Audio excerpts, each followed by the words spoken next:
그 후에 압살롬이 자기를 위하여 병거와 말들을 준비하고 호위병 50명을 그 앞에 세우니라. 압살롬이 일찍이 일어나 성문 길 곁에 서서 어떤 사람이든지 송사가 있어 왕에게 재판을 청하러 올 때에 그 사람을 불러 이르되, 너는 어느 성읍 사람이냐?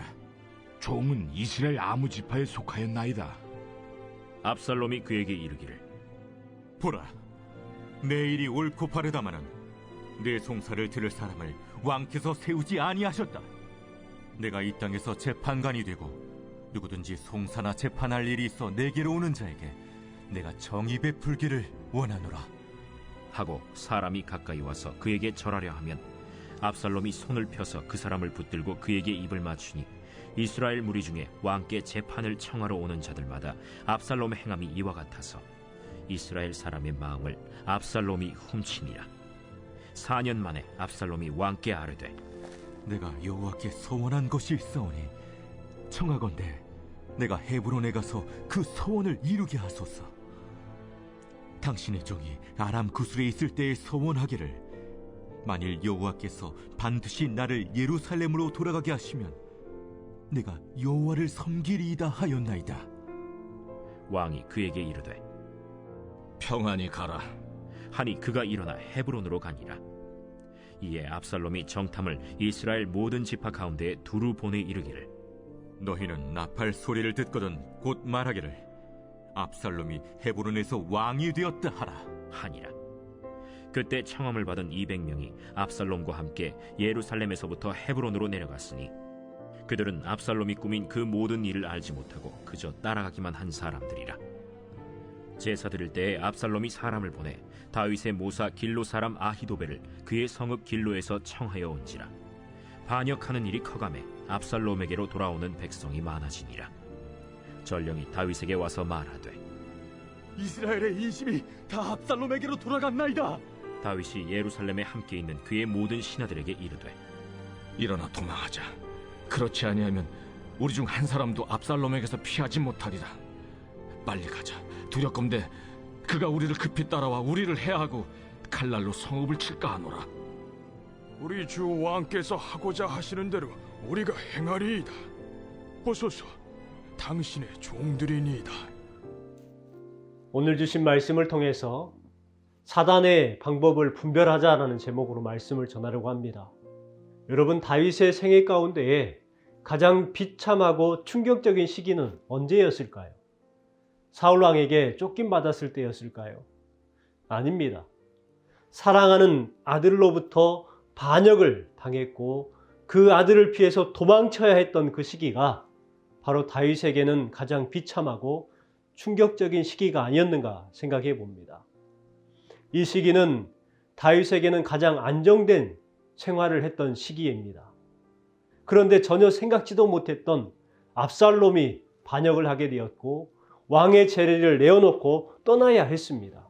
결국 그 아들을 죽여야 하는 비극을 겪어야 했지요. 이것은 다윗에게 있어서 가장 비극적이고 슬픈 삶의 시험이었습니다. 우리는 이것이 왜 일어났는지 알 수가 있죠. 다윗이 밧세바 간음 사건을 통해서 죄를 지었고 죄값 때문에 그렇게 될 수 있다라고 생각할 수 있습니다. 그러나 분명한 것은 이런 시험은 미연에 방지할 수 있었던 시험이었다는 것입니다. 다윗과 압살롬이 정말 회개하고 화해하고 용서하고 입맞춤을 했다면 얼마나 좋았을까요? 압살롬이 정말 회개하고 돌아왔더라면, 다윗이 정말 회개하고 가정을 바로 세우기 위해서 더욱 정신을 차리고 말씀에 또 기도 중심으로 돌아갔다면, 자녀들에게 말씀 중심으로 하나님 앞에 살도록 도왔다면 충분히 막을 수 있었던 그러한 시련이었습니다. 그러나 다윗은 방관자가 되었습니다. 이러지도 못하고 저러지도 못하는 결단 없는 부단한 태도로 일관하고 말았습니다.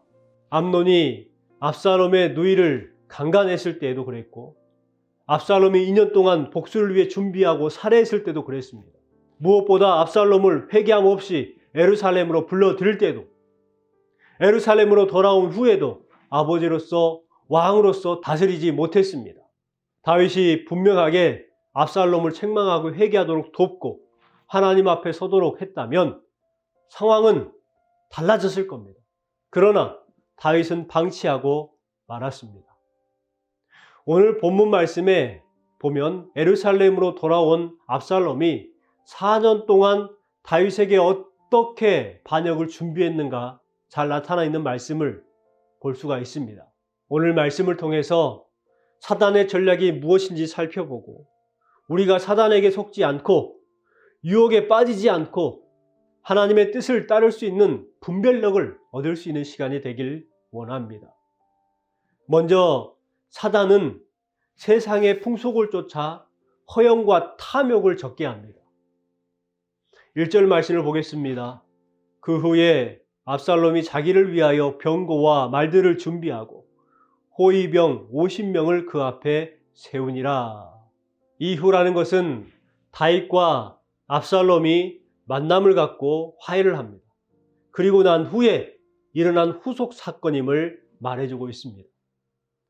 압살롬은 아버지 다윗과 표면적인 화해를 이루었습니다.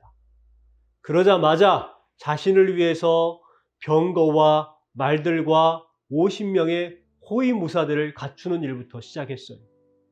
흔히 호위병을 두는 것은 이방의 왕들이 자신의 강한 권세와 화려한 영화를 나타내기 위한 제도였습니다. 따라서 압살롬의 이러한 행위는 차기 이스라엘의 왕으로서 자처한 반역적인 행위라고 말할 수 있죠.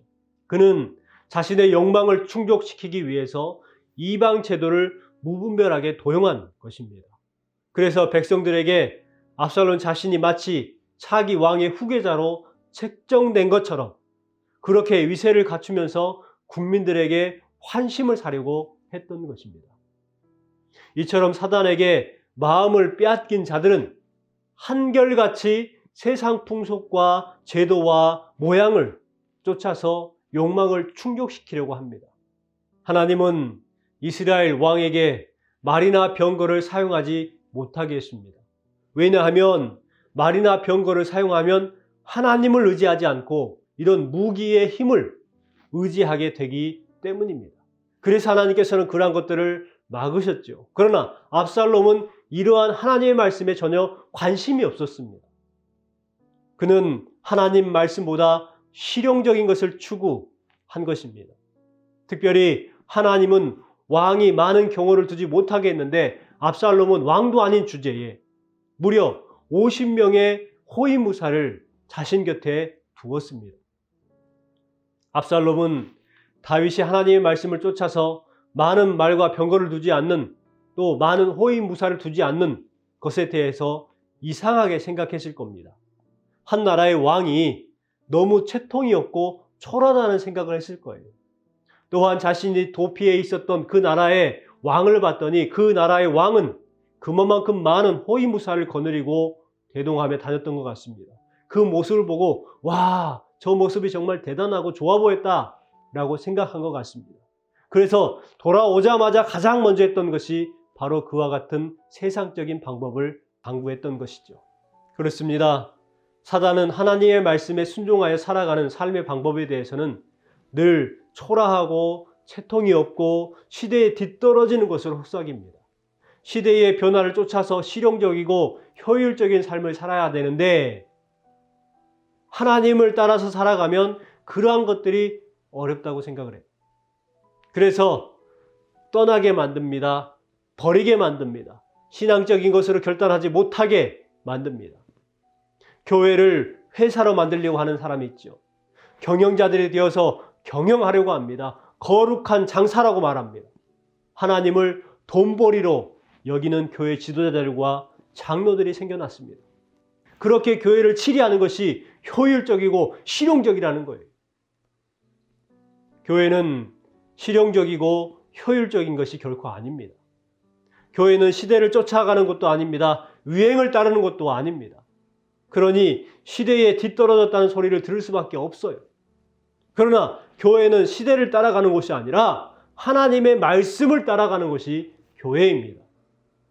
말씀을 따라가야 합니다. 세상을 따라가면 결국은 교회가 교회되지 못하고 망하게 되는 거예요. 여러분, 우리 그리스도인들이 하나님의 말씀을 따라 살아가는 것이 아니라 세상을 따라가다 보면, 또 교회도 세상의 실용주의를 적용하기 시작하면 사단에게 이용을 당할 수밖에 없는 거예요. 압살롬이 어떻게 보면 아버지보다 융통성이 있고 인간적인 방법도 사용할 줄 아는 시대적 감각을 추구한 사람, 또 지도자처럼 보입니다. 그러나 이것은 사악한 사단의 전략이에요. 여기서부터 사단은 반역을 일궈내게 하는 것입니다. 두 번째는 사단은 지도자를 부정적으로 생각하게 합니다. 2절, 3절 말씀입니다. 같이 읽겠습니다. 압살롬이 일찍 일어나 성문 길 곁에 서서 어떤 사람이든지 송사가 있어 왕에게 재판을 청하러 올 때에 그 사람을 불러 이르되 너는 어느 성읍의 사람이냐 하니 그 사람의 대답이 종은 이스라엘 아무 지파에 속하였나이다 하면 압살롬이 그에게 이르기를 보라 내 일이 옳고 바르다마는 내 송사를 들을 사람을 왕께서 세우지 아니하셨다 하고, 읽은 말씀을 보면 압살롬은 송사에 관한 내용을 들어보기도 전에 이미 결정을 내려줍니다. 당신이 옳다라고 말하죠. 이는 정상적인 재판 과정을 무시한 처사입니다. 자격도 없는 자신이 아침에 일찍 일어나서 백성들이 왕이 세운 재판관에게 가기 전에 먼저 자신이 재판을 해주고 있는 모습, 이것들을 발견하게 됩니다. 압살롬은 백성들에게 무조건 유리하게 말함으로써 그들의 마음을 살 뿐 아니라 상대방이 장차 다윗 왕에 대해서 불평할 수 있는 여지를 조성합니다. 백성들의 이야기를 들어주는 것처럼 하지만 여론을 조장하기 위해서 다 네가 옳다라고 이야기를 해줍니다. 사람은 잘한다 소리를 듣기 좋아하죠. 그렇게 말해주는 사람을 좋아합니다. 그러나 그런 소리, 그런 사람들일수록 멀리 해야 해요. 간신과 충신의 차이입니다. 간신은 늘 잘한다고 합니다. 그러나 충신은 들으시라 바른 길을 외치는 사람이 충신입니다. 압살롬이 그에게 이르되 보라 내 일이 옳고 바르다마는 내 송사를 들을 사람을 왕께서 세우지 아니하셨다. 불신을 조장하고 있습니다. 특별히 압살롬은 다윗을 백성에게 대한 기본 의무도 감당하지 못하는 무책임하고 불의한 왕이라고 이야기하고 있는 것입니다. 무엇보다 압살롬이 이 말 속에는 다윗이 세운 기존의 재판관들에 대해서 불신을 자극합니다. 믿지 못하게 만드는 것이죠. 그리고 다윗 왕이 세운 사법제도의 체계 자체를 부인하게 만드는 숨은 의도가 있었습니다. 4절 말씀을 함께 읽겠습니다. 또 압살롬이 이르기를 내가 이 땅에서 재판관이 되고 누구든지 송사나 재판할 일이 있어 내게로 오는 자에게 내가 정의를 베풀기를 원하노라 하고, 지금 압살롬은 왕자의 신분을 이용해서 스스로 백성들의 재판관 행세를 하고 있습니다. 이것은 당시 아직까지 이스라엘의 재판관 조직이 체계화되지 못한 제도에 허술함이 있었다는 것을 알 수 있죠. 그러면서 압살롬은 자신이야말로 공의를 베푸는 참된 재판관이라고 이야기를 하고 있는 것입니다. 내게로 오는 자에게 내가 정의를 베풀기를 원하노라. 압살롬은 먼저 외모를 출중하게 합니다. 머리를 길게 하고 주변에 병거와 말들을 준비해서 50명의 호위무사를 두었어요.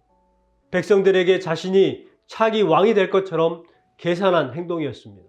또 그러면서 그가 자신의 위풍이 있고 인자한 왕이 될 수 있는 사람으로 여기도록 손을 펴서 그들을 붙들고 입맞추며 자신이 사랑과 자비를 갖추고 공의가 넘치는 사람처럼 백성들에게 이야기를 하고 있는 것입니다. 6절 말씀을 보겠습니다. 이스라엘 무리 중에 왕께 재판을 청하러 오는 자마다 압살롬의 행함이 이와 같아서 이스라엘 사람의 마음을 압살롬이 훔치니라.